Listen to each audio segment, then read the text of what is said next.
নিয়তি। রাধা আমাকে বলে, কৃষ্ণ, যদি তুমি জানো যে নিয়তিতে কি আছে তাহলে তাকে বদলে দাও না কেন? মহাদেব আমাকে বলেন যে শ্রীকৃষ্ণ, যদি আপনি এটা জানেন যে সাম্বের নিয়তি এটাই, তাহলে আপনি তাকে বদলানোর চেষ্টা কেন করেন? কেন? কারণ আমি একজন পিতা, আর পিতার কর্তব্য এটাই, তিনি যেন সম্ভাব্য সব চেষ্টা করেন নিজের সন্তানের মঙ্গলের জন্য। নিয়তি আমি জানি, কিন্তু এটাও আমি জানি যে কর্মের থেকে বড় আর কোনো নিয়তি হতে পারে না। অভিজ্ঞতাও রয়েছে যে কর্মের হাতে নিয়তির এই চক্র বদলে যেতে পারে। তাই জীবনে যদি আপনার কখনো এমন মনে হয় যে এটা তো অসম্ভব, তখনও চেষ্টা করা কখনোই ছাড়বেন না। কে বলতে পারে আপনারই কর্মের কোনো এক বীজ হয়তো নিয়তির চাকায় আটকে গেল, আর নিয়তিকে নিজের পথ পাল্টাতে হলো, ঠিক কিনা? সেই জন্য নিয়তিকে ভাগ্য মেনে নিয়ে চুপ করে বসে থাকবেন না। নিজের নিয়তি স্বয়ং নিজের কর্মের দ্বারা নির্ধারিত করুন, কারণ আপনার এই কর্মের ওপরেই আপনার অধিকার রয়েছে। আর এই অধিকারকে নিয়তি অনেক সময় সম্মানও করে। তাহলে আসুন আর আমার সাথে ভালোবেসে বলুন, রাধা রাধা। শক্তি এক অত্যন্ত বিচিত্র বস্তু, বা বলতে পারেন অনুভূতি। পিতা সবসময় চান যেন তিনি তার শক্তি পুত্রকে সঁপে দিতে পারেন, যাতে সে শক্তিশালী হয়, যাতে তার মঙ্গল হয়। তার পুত্র সবসময় চায় যাতে সে পিতার সেই শক্তি লাভ করে, কিন্তু সেই শক্তি লাভ করার জন্য পুত্র হওয়া যথেষ্ট নয়, যোগ্য পাত্র হতে হয়। আসুন আপনাকে সহজে বোঝাই। যদি আপনি সুপাত্র হন আর আপনাকে শক্তি দেওয়া হয়, তাহলে আপনি সেই শক্তির গুরুত্ব বুঝবেন, কোথায় সেই শক্তি প্রয়োগ করা উচিত সেটা বুঝবেন। আর এটা যেহেতু অর্জন করা শক্তি হবে, সেই শক্তির অপব্যবহার হবে না। কিন্তু যদি এই আপনি কুপাত্র হন আর যদি আপনাকে এই শক্তি দেওয়া হয়, তাহলে কি হবে? দেখতে গেলে এই শক্তি আপনি দান হিসেবে পেয়েছেন, তাই না আপনি এই শক্তির গুরুত্ব বুঝবেন, আর না এর প্রয়োগ আপনি জানবেন। তার অপব্যবহার হওয়া সুনিশ্চিত। তাই যদি আপনি কোনো শক্তি অর্জন করতে চান, তাহলে আগে তার যোগ্য হয়ে উঠুন। পুত্র নয়, পাত্র হয়ে উঠুন। আর আমার সাথে ভালোবেসে বলুন, রাধা রাধা। কথায় আছে, প্রত্যেক পুত্র তার পিতার প্রতিচ্ছবি হয়, আর সমস্ত প্রতিচ্ছবি চায় যেন সে তার অস্তিত্ব প্রাপ্ত করতে পারে। পুত্র চায় সে যেন তার পিতার মতো হয়, বা কখনো কখনো তার থেকেও শ্রেষ্ঠ হয়। সেটা কোনো অনুচিত ব্যাপার নয়। অনুচিত তখন হয় যখন পুত্র নিজের পিতার মতো হবার স্বপ্ন পূরণ করতে গিয়ে বা তার থেকেও শ্রেষ্ঠ হওয়ার স্বপ্ন পূরণে অনুচিত পথের আশ্রয় নেয়। কারণ তারপরে সে তার পিতার গুণগুলি আত্মসাৎ করতে চায় না। সে শুধুই এটা চায় যে সংসারের চোখে যেন আমি শ্রেষ্ঠ প্রমাণিত হই। এটা অনুচিত। সংসারে এমন অনেক মানুষ আছেন যারা এই কারণে শ্রেষ্ঠ হবার চেষ্টা করেন যাতে তার পরিবারের তার পিতার সম্মান বৃদ্ধি পায়। এমনও মানুষ থাকেন, আর এটাই হলো পার্থক্য উদ্দেশ্যের। মনে রাখবেন, যদি আপনার উদ্দেশ্য শুভ হয় তাহলে পথও শুভ হবে, যদি আপনার উদ্দেশ্য অশুভ হয় তাহলে পথও অশুভ হবে। তাহলে নিজের পিতার মতো হবার চেষ্টা অবশ্যই করুন, তার থেকেও শ্রেষ্ঠ হওয়ার চেষ্টা অবশ্যই করুন, কিন্তু মনে রাখবেন আপনার সংকল্প আর আপনার উদ্দেশ্য এই দুই শুভ হওয়া উচিত। তাহলে আসুন আর আমার সাথে ভালোবেসে বলুন, রাধা রাধা। শক্তি শক্তি অর্জন করা এতটা কঠিন নয় যতটা শক্তি লাভ করার পরে সেই শক্তি সামলানো কঠিন হয়। কারণ যেই মানুষ শক্তি লাভ করে তার মনে গর্ববোধ জন্মায়, জন্মায় অহংকার, জন্মায় জেদ। তাই শক্তি প্রাপ্ত করার সাথে বিনম্র থাকাও অত্যন্ত আবশ্যক। আর এটা আমাদের শেখা উচিত বৃক্ষের থেকে। বৃক্ষ যা আমাদের ফল দেয়, বৃক্ষ যা যত ফল দেয় ততটাই ঝুঁকে যায়। আমরা পাথর মারি ওই বৃক্ষের থেকে ফল প্রাপ্ত করার জন্য। সেই পাথরের মার সহ্য করেও বৃক্ষ আমাদের ফল দেয়। কোনো গর্ববোধ নেই, কোনো অহংকার বোধ নেই, আর সেই জন্য এই বৃক্ষের পুজো করা হয়। এটাই হলো মাহাত্ম্য শক্তির সাথে বিনম্রতার। যদি এই শক্তি সৃজন করে থাকে, সাহায্য করে থাকে, সম্বল হয়ে থাকে, তবেই সেই শক্তি উপযুক্ত। আর নয়তো সেই শক্তি একদিন আপনাকে আসক্ত অবশ্যই করবে। তাহলে শক্তি অবশ্যই অর্জন করুন, কিন্তু তার সাথে সেই শক্তি সামলানোর মতো বিবেকও আপনাকে অবশ্যই জাগ্রত করতে হবে। তাহলে আসুন আমার সাথে ভালোবেসে বলুন, রাধা রাধা। অহংকার অত্যন্ত বলশালী হয়। এই অহংকার মানুষকে কখনো নত হতে দেয় না। অদ্ভুত ব্যাপার, এই অহংকার যা মানুষকে কখনো নত হতে দেয় না, সেটাই তার পতনের কারণও হয়ে দাঁড়ায়। যেখানে মানুষ এটা ভাবতে শুরু করে যে শুধুমাত্র সেই যোগ্য, সেখান থেকেই তার পতনের আরম্ভ। ঠিক কিনা? দেখুন, যদি কোনো মানুষ এটা ভাবে যে আমি সব কিছু করতে পারি, তাহলে তা হলো বিশ্বাস। কিন্তু যদি সে এটা ভাবতে থাকে যে শুধুমাত্র আমি এই কাজ করতে পারি, তাহলে তা হলো সেই ব্যক্তির অহংকার। আর এটা আপনাকে বিনাশের দিকে অবশ্যই নিয়ে যাবে। মনে রাখবেন, যখন আমি আর শুধুমাত্র এই দুই এক হয়ে যায়, সেখান থেকে আপনার পতনের সূত্রপাত হবেই। তাই আপনি কখনোই এই অহংকারের চক্রব্যূহে ফেঁসে যাবেন না। বিশ্বাস রাখুন নিজের ওপর এবং অন্যের ওপরও। আর মনে রাখবেন, বিশ্বাসের মধ্যে বিশ্বের প্রত্যেকটা বস্তু বসবাস করে। তাই এই অহংকারকে ত্যাগ করে ফেলুন আর আত্মবিশ্বাসের ওপর মনোসংযোগ করুন। আর আমার সাথে ভালোবেসে বলুন, রাধা রাধা। মানুষ নিজের জীবনে ঈশ্বরকে খুব মান্য করে। ওনার জন্য কি না করে, ভিন্ন ভিন্ন নামে তাকে স্মরণ করে, তাকে পুজো করে, তার আরাধনা করে। সে জানে যে ঈশ্বর তাকে শক্তি অবশ্যই দেবেন, তাকে সাহায্য অবশ্যই করবেন। কিন্তু যখন প্রশ্ন আসে গুরু এবং ঈশ্বরের, তখন গুরুর মান কখনো কম হওয়া উচিত নয়। কারণ সত্যি বলতে কি, গুরুই হলেন সেই সিঁড়ি যা বেয়ে আপনি ঈশ্বরের কাছে পৌঁছানোর পথ খুঁজে পাবেন। সেই পথ আপনি গুরুর থেকেই পাবেন। গুরু না থাকলে আপনি কখনো ঈশ্বর লাভ করতেই পারবেন না। আর জীবনে অনেক সময় লক্ষ্যের থেকেও অনেক বেশি গুরুত্বপূর্ণ হলো পথ। তাই এই পথের সম্মান করতে শিখুন, অর্থাৎ গুরুকে সম্মান করতে শিখুন। কারণ গুরুই হলেন পরমেশ্বর। তাহলে আসুন আর আমার সাথে ভালোবেসে বলুন, রাধা রাধা। আপনার জীবনে আপনার প্রকৃত বন্ধু আসলে কে? আপনার সব থেকে শ্রেষ্ঠ মিত্র আসলে কে? তিনি যিনি সময় এলে পরে আপনাকে সাহায্য করেন, নাকি তিনি যিনি সময় এলে পরে আপনাকে অর্থ দেন? দেখুন, আমরা হলাম মানুষ, আমাদের জীবনে লেনদেন চলতেই থাকে। এটা আমাদের জীবনের অভিন্ন অংশ। কিন্তু অনেক সময় এমন হয় যে আমরা তাকেই নিজের প্রকৃত বন্ধু বলে মনে করি, যিনি আমাদের একটা বহুমূল্য উপহার দেন। ঠিক কিনা?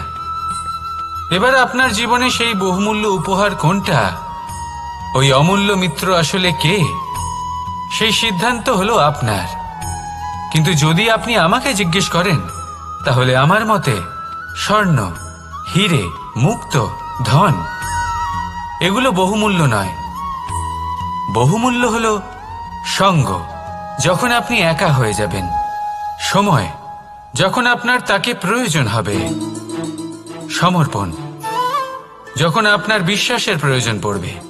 যে মানুষ আপনার প্রতি এই 3 গুণ প্রদর্শন করেন, যিনি আপনার কঠিন সময়ে আপনাকে অবশ্যই সঙ্গ দেবেন, যখন আপনার প্রয়োজন পড়বে আপনাকে অবশ্যই সময় দেবেন, আপনার প্রতি সম্পূর্ণ সমর্পিত থাকবেন, সেই হলো আপনার আসল মিত্র, সেই হলো আপনার প্রকৃত বন্ধু। কারণ সত্যি বললে, বন্ধুত্বের অর্থই হলো নিজেকে সম্পূর্ণরূপে কারোর কাছে সমর্পণ করে দেওয়া। তাই আপনার সেই বন্ধুর জন্য নিজের প্রাণ উজাড় করে দিন আর ভালোবেসে বলুন, রাধা রাধা।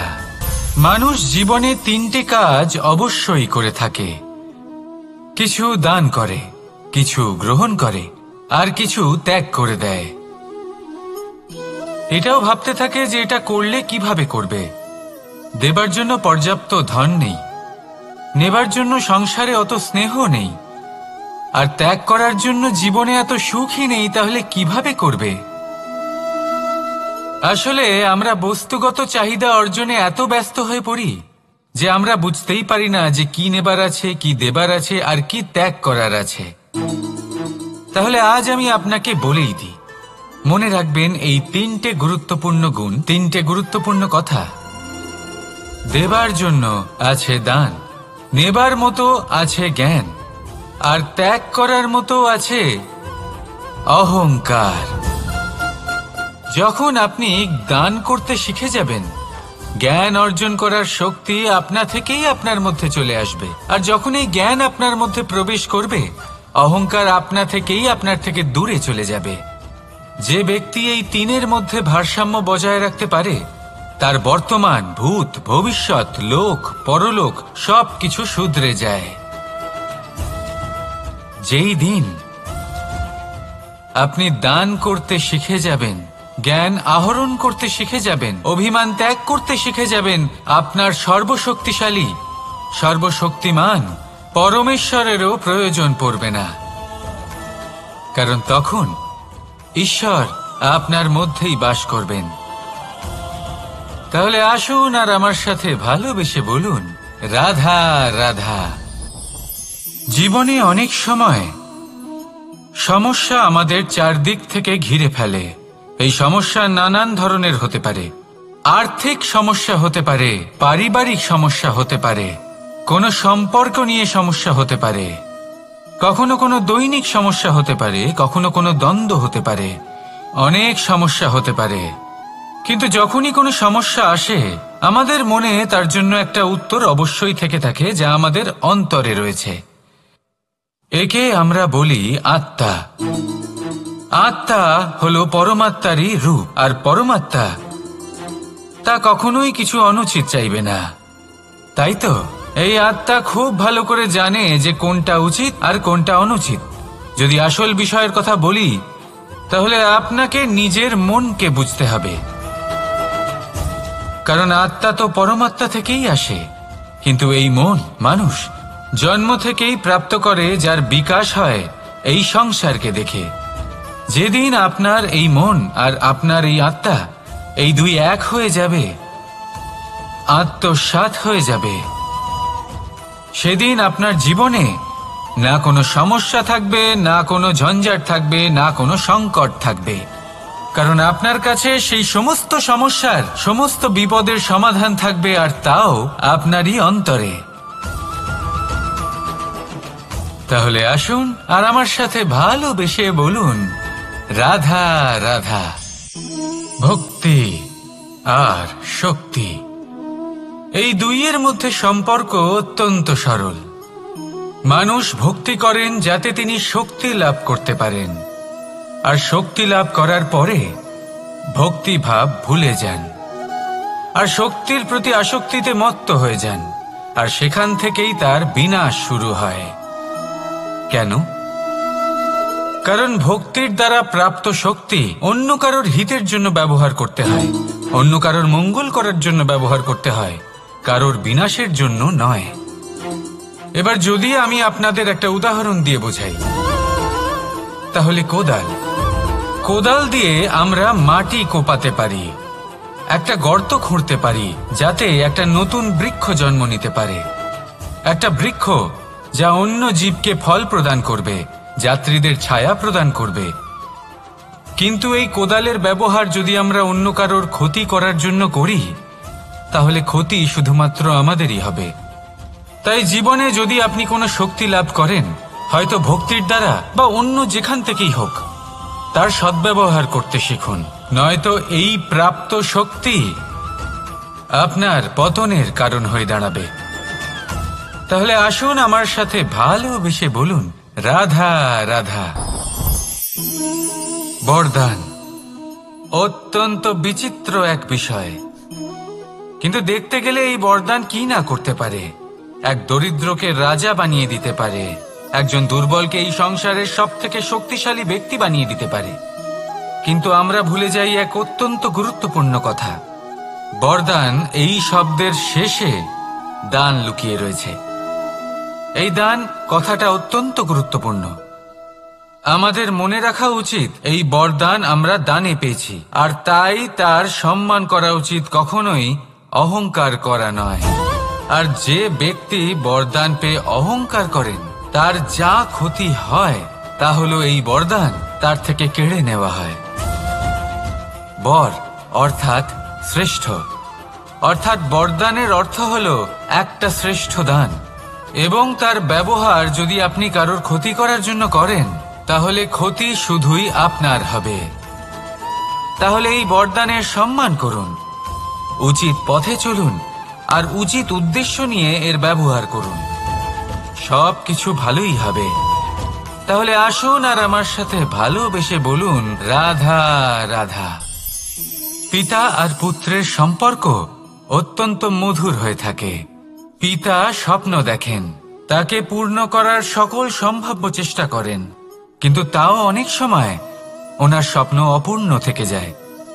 তখন পিতা ভাবেন যে স্বপ্ন উনি পূর্ণ করতে পারেননি ওনার সন্তান তা অবশ্যই পূরণ করবে। যে স্থানে উনি কখনো পৌঁছতে পারেননি সেই স্থানে ওনার পুত্র অবশ্যই পৌঁছবে। পিতা নিজের সন্তানের ভবিষ্যৎ নিয়ে সেই স্বপ্ন দেখেন, আর যখন সেই সন্তান সামনে এগোতে থাকে তখন তার দুঃখ হয় না, বরং গর্ব হয়। ওনার ভালো লাগে এটা দেখে যে ওনার সন্তান অনেক উন্নতি করছে। কিন্তু যখন সন্তান নিজের অভিভাবকের শক্তি দেখে, তার যশ দেখে হিংসা করতে থাকে, সমস্যা সেইখানেই শুরু হয়। সেই জন্য সকল সন্তানকে এটা মনে রাখতে হবে, দেখুন, পুত্র হবার সুবাদে, এক সন্তান হবার সুবাদে এটা হলো আপনার অধিকার যে আপনি আপনার পিতার থেকে বেশি উন্নতি করবেন। আপনার পিতাও এটাই চান, কিন্তু সুস্থভাবে এটা করুন। একটা রেখা টেনে নিন যাতে আপনি তাতে এগোতে পারেন আর আপনার পিতার তাতে গর্ববোধ হয়, আর সেই বিষয়ে দুঃখ না হয় যে আমার সন্তান আমাকেই ছোট করার চেষ্টা করছে। ইতিহাস সাক্ষী রয়েছে, যে মানুষ অন্য কাউকে ছোট করার চেষ্টা করেছেন সেই মানুষই ছোট হয়ে গেছেন। আর আমার মনে হয় না আপনি এটা চান, কারণ কোনো একদিন আপনিও কারোর পিতা হবেন। আসুন আমার সাথে ভালোবেসে বলুন রাধা রাধা। সাথী, সাথী এই শব্দটির ব্যাখ্যা কে কিভাবে করে? মিত্র, সখা, বন্ধু, কিন্তু অর্থ একটাই, তিনি যিনি আপনার সঙ্গী হন আর তিনি যার সাথী আপনি হন। এবার সব থেকে বড় প্রশ্ন হলো এটাই যে তিনি কে হতে পারেন যাকে আপনি আপনার সাথী বলে মেনে নিতে পারেন, নিজের সখা, নিজের মিত্র, নিজের বন্ধু মেনে নিতে পারেন। আপনার সাথী হলেন তিনি যিনি দুঃখের সময় আপনার পাশে থাকবেন, আপনার হাত ধরে থাকবেন। আপনার সাথী হলেন তিনি যার হাত আপনি নিজের সুখের দিনে ধরে থাকবেন। সেই সাথীরই হাত ধরুন যিনি দুঃখে সবসময় আপনাকে সাহায্য করার জন্য তৎপর হয়ে থাকেন, আপনার পাশে থাকেন, আর যাকে সুখের দিনে আপনি আপনার সাথে রাখতে পারেন। আর যখন আপনার সাথে আপনার এই সাথী থাকবে তখন আপনি এটা বুঝবেন যে যখন জীবনে দুঃখ আসে তখন এই দুঃখ কমে যায়, সবার মধ্যে ভাগ হয়ে যায়। আর যদি তখন সুখ আসে তাহলে সেটা সবার উপস্থিতিতে আরো বেড়ে যায়। এটাই হলো প্রেম, এটাই হলো ভালোবাসা, এটাই হলো সঙ্গ, যেমন সম্পর্ক আমার আর রাধার মাঝে। তাহলে আসুন আর আমার সাথে ভালোবেসে বলুন রাধা রাধা। আমাদের মনে যখন কোনো প্রশ্ন ওঠে, কোনো দ্বন্দ্ব জাগে, তখন আমরা যাই আমাদের গুরুর কাছে, আমাদের আরাধ্যের কাছে গিয়ে জিজ্ঞেস করি। এইভাবেই একদিন আমি পৌঁছলাম আমার আরাধ্যের কাছে, আমার মহাদেবের কাছে, আর ওনাকে প্রশ্ন করলাম যে মহাদেব, জীবনে আনন্দ পাওয়ার, উৎসব পালনের, প্রেম ভাগ করে নেবার, জীবনকে উপভোগ করে নেওয়ার সর্বশ্রেষ্ঠ সময় কোনটা? মহাদেব হাসলেন আর উনি বললেন, জীবনে উৎসব পালনের সবথেকে শ্রেষ্ঠ দিন হল মৃত্যুর ঠিক আগের দিনটা। প্রেম ভাগ করে নেওয়ার সবথেকে শ্রেষ্ঠ মুহূর্ত হল মৃত্যুর ঠিক আগের মুহূর্ত। জীবনকে উপভোগ করে নেওয়ার সর্বশ্রেষ্ঠ প্রহর হল মৃত্যুর এক প্রহর পূর্বে। তখন আমি চমকে গেলাম। আমি বললাম, কিন্তু মহাদেব, মৃত্যু তো অনিশ্চিত, আমরা জানিও না কবে আমাদের মৃত্যু হবে। মহাদেব আবার হাসলেন।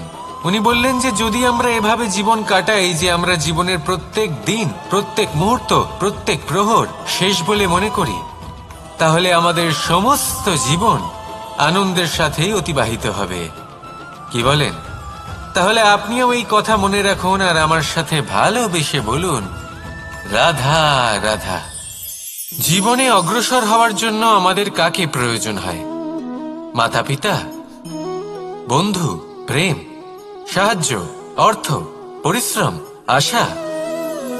ভিন্ন ভিন্ন মানুষ ভিন্ন ভিন্ন বিকল্প চয়ন করে। যদি আমি আপনাকে বলি তাহলে জয় আর পরাজয়ের মন্ত্র দুটো শব্দের উপর নির্ভর করে, মেনে নেওয়া আর দৃঢ় হওয়া। যদি মেনে নেন তাহলে হেরে যাবেন, যদি দৃঢ় হন তাহলে নিশ্চিত রূপে জয়ী হবেন। যদি কখনো আপনি ক্লান্ত হয়ে ওঠেন, আপনি দুঃখী হন, পুরোপুরি ভেঙে পড়েছেন, তখন মেনে নেবেন না যে আপনি ভেঙে পড়েছেন, নয়তো হেরে যাবেন।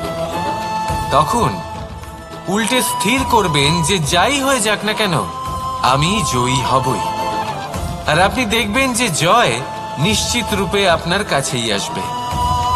তাহলে এই কথা মনে রাখবেন আর আমার সাথে ভালোবেসে বলবেন, রাধা রাধা। সময়, জীবন, কাল।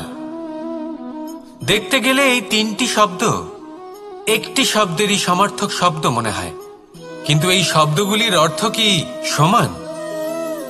কখনোই নয়। হ্যাঁ, এই সময় চলতে থাকে, জীবন চলতে থাকে, কালচক্র চলতে থাকে। এই সময় কেটে যায়, কিন্তু এই জীবন, একে যাপন করতে হয়। কি বলেন? এই জীবনে কিছু করুন বা কিছু না করুন, জীবন এমনি কেটে যাবে, আপনি জানতেও পারবেন না। কিন্তু সেটা আমাদের উদ্দেশ্য নয়, একে যাপন করতে হবে। এই জীবনে প্রেরণা পেতে শিখুন, প্রেরণা দিতে শিখুন, আহ্বান গ্রহণ করতে শিখুন, আহ্বান জানাতে শিখুন, মহান কাজ করতে শিখুন, ধন্যাত্মক বোধ জাগিয়ে তুলুন। জীবন অতিবাহিত করার অর্থ কি তা আপনি শিখে যাবেন। কারণ সময় কেটে যায়, সমস্ত যুগ কেটে যায়, কিন্তু জীবনের রীতি জীবন কাটিয়ে দেওয়া নয়, জীবন যাপন করা। এই জীবন সম্পূর্ণরূপে অনুভব করতে হবে, নতুন পথ বানাতে হবে। এবারে যদি এই জীবন বাঁচার সময় একবার ভেবে দেখুন, যদি মনে প্রেম থাকে, সদ্ভাবনা থাকে, তাহলে কি হবে? এই জীবনকে বাঁচার অনুভূতিটাই অন্যরকম হয়ে যাবে, একটা আনন্দময় অনুভূতি লাভ করবেন। তাহলে এটাই করুন আর আমার সাথে ভালোবেসে বলুন, রাধা রাধা। আপনি কি কখনো কোনো জলের ধারা দেখেছেন? তার সামনে যতই মাটি থাকুক না কেন, যতই কাদা থাকুক না কেন, যখন এই জলের ধারা বইতে আরম্ভ করে দেয়, তখন এই কাদাকে নিজেই ধুয়ে নিয়ে যায়। ওই কাদাকে ধুয়ে দেয় এবং নিজের পথ নিজেই তৈরি করে নেয়। তাহলে আপনিও এরকম জলের মতো হয়ে উঠুন। যদি হয়ে উঠতে পারেন, তাহলে নিজের মনের, নিজের ভাবনার, নিজের জীবনের যত অনাবশ্যক তত্ত্ব আছে, অনুপযোগী অংশ রয়েছে, অর্থাৎ অপরিষ্কার অংশ রয়েছে, তা নিজে থেকেই নির্মল হয়ে উঠবে। আর যেরকম জলের ধারা কখনো থেমে থাকে না, সব সময় বয়ে চলে, সেভাবে আপনিও কখনোই থামবেন না, সবসময় বয়ে চলুন, এগোতে থাকুন। পথে যদি অনেক বিপদ আসে, সমস্যা আসে, থামবেন না, তার উপর নিরন্তর প্রহার করুন, নিরন্তর প্রয়াস করুন আর অগ্রসর হন।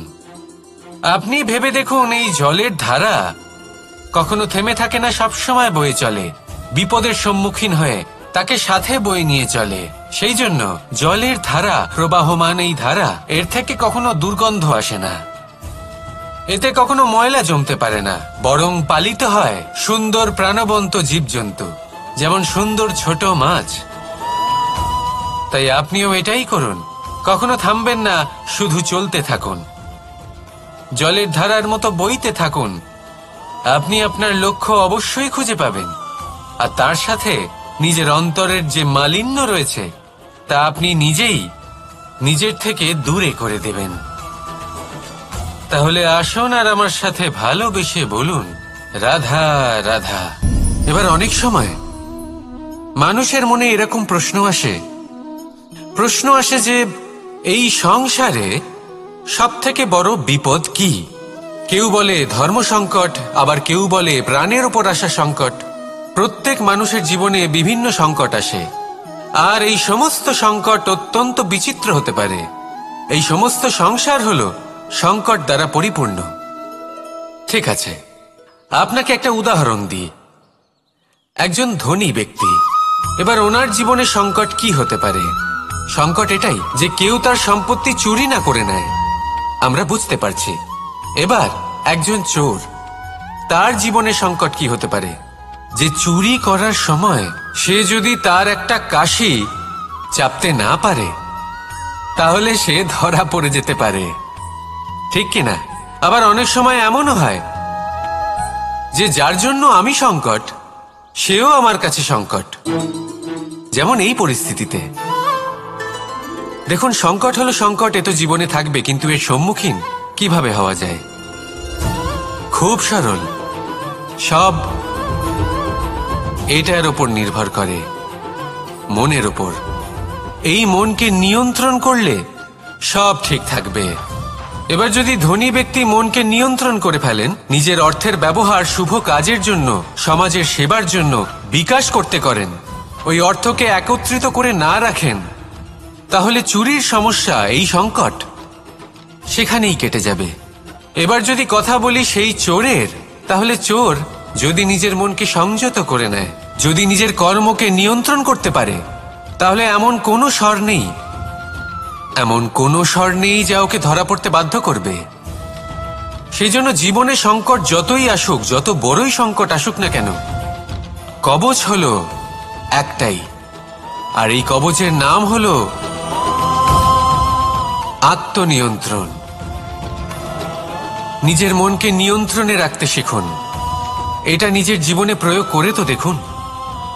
যদি আপনি করতে পারেন, তবে আপনি দেখবেন যে সংকট তো জীবনে আসা যাওয়া করে, কিন্তু সেই সংকটগুলির সম্মুখীন আপনি এইভাবে করতে পারবেন। তাহলে সেটাই করুন, আর আমার সাথে ভালোবেসে বলুন, রাধা রাধা। এই দড়িটা দেখুন, ছোট ছোট রেশম দ্বারা তৈরি, এটা সরু সুতো দ্বারা তৈরি হয়েছে এটা, আর এ অত্যন্ত কোমলও বটে। আর আপনি চাইলে এটা সোজাও করে দিতে পারেন, আর চাইলে এটা বেঁকিয়েও দিতে পারেন, আর যদি চান তাহলে এটা গোল গোল করে বেঁধে কোথাও রেখেও দিতে পারেন। এবার এই কোমল দড়ি যদি কোনো নিষ্ঠুর কঠিন পাথরে বারংবার জড়িয়ে দেওয়া হয়, তাহলেও তাকেও কাটতে পারে, নিজের ছাপ ছেড়ে যেতে পারে, সেটার আকারও বদলে ফেলতে পারে। এবার এর কারণ কি? এর কারণ হলো অভ্যাস আর নিরন্তর প্রচেষ্টা। যদি আপনিও চেষ্টা করেন আর নিরন্তর কর্ম করে যান, তাহলে আপনার প্রারব্ধ পাথরের মতো কঠিনই হোক না কেন, তাতে ভাঙন ধরিয়েও আপনি নিজের লক্ষ্যে অবশ্যই পৌঁছতে পারবেন। একটা গুরুত্বপূর্ণ কথা মনে রাখবেন, সুকর্মের অভ্যাস আর নিরন্তর প্রয়াস, এই হলো সাফল্যের মন্ত্র। তাহলে জীবনে এই মন্ত্র আনুন আর আমার সাথে ভালোবেসে বলুন, রাধা রাধা। বসন্ত ঋতু, এই সময় মন আনন্দে ভরে থাকে। এমন মনে হয় যেন আমরা আকাশে বিচরণ করতে চলে যাই, কিন্তু সেটা তো সম্ভব নয়। সেই জন্য হয়তো আমরা ঘুড়ি ওড়াই, এই ঘুড়িকে নিজেদের প্রতিরূপ মনে করে। এবার অনেক মানুষ আছেন যারা ঘুড়ি ওড়ান, কিন্তু এই কর্মের সারমর্ম কি সেটা কজন বুঝতে পারেন? আপনি এটা মনে করুন যে আপনি হলেন সেই ঘুড়ি, আর এই সুতো যিনি ধরে রয়েছেন তিনি হলেন পরমাত্মা। আর এই সুতো যেখান থেকে শুরু হয় সেই লাটাই হলো আমাদের কর্মচক্র। এবার আপনি নিজেই অনুমান করুন যে এই উড়ান কার ওপর নির্ভরশীল? পরমাত্মার ওপর আর আপনার কর্মের ওপর। যদি পরমাত্মা আপনার হাত ধরে থাকেন, আপনার সাথে থাকেন, যদি আপনি শুভ কর্ম করতে থাকেন, আপনি এই আকাশে উড়তে থাকবেন। কিন্তু কোথাও কোথাও যদি পরমাত্মার সাথে এই বন্ধন ছিন্ন হয়, আপনার কর্মচক্র খারাপ হয়ে যায় বা থেমে যায়, তাহলে আপনার এই ঘুড়ি কেটে যাবে আর দূরে কোনো গাছের ডালে গিয়ে আটকে যাবে। তাই শুধুমাত্র ঘুড়ি ওড়াবেন না, তার থেকে শিখুন, পরমাত্মার সাহচর্যে থাকুন, সবসময় শুভ কর্ম করতে থাকুন আর সবসময় এই আকাশে উড়তে থাকুন। আসুন আর আমার সাথে ভালোবেসে বলুন, রাধা রাধা।